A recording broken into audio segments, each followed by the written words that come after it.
It is being called a cruel scam, targeting families during their most vulnerable moments. Callers posing as funeral home employees and then demanding money over the phone. They often call just hours after grieving families make funeral arrangements. The Houston County coroner says it's happened there nearly a dozen times in the past year.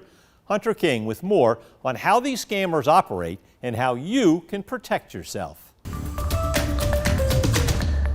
For Natalie Howard, losing her cousin was devastating enough, but what happened next made her grief even worse. And it wasn't 10 minutes after we left the funeral home.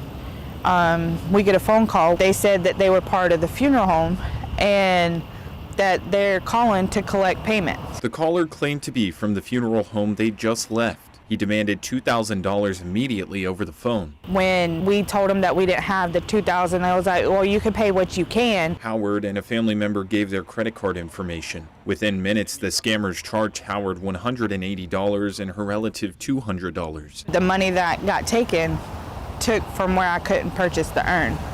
So now I had to wait. Houston County Coroner James Williams says this scheme has hit close to a dozen families in the past year. The family's already going through one of the hardest things they've ever went through, and to have somebody call trying to scam them for money is absolutely heartbreaking. Williams says the scammers get their information from obituaries posted online, then they use real funeral directors' names. He says legitimate funeral homes discuss payment face-to-face during arrangements, and they'll never call later demanding money. None of our funeral homes in our area operate like that. Howard says she expects to get her money back from her bank's fraud investigation. Her advice to other families: But if you don't know for sure, just don't give it out. Reporting in Houston County, Hunter King, 13 WMAZ News.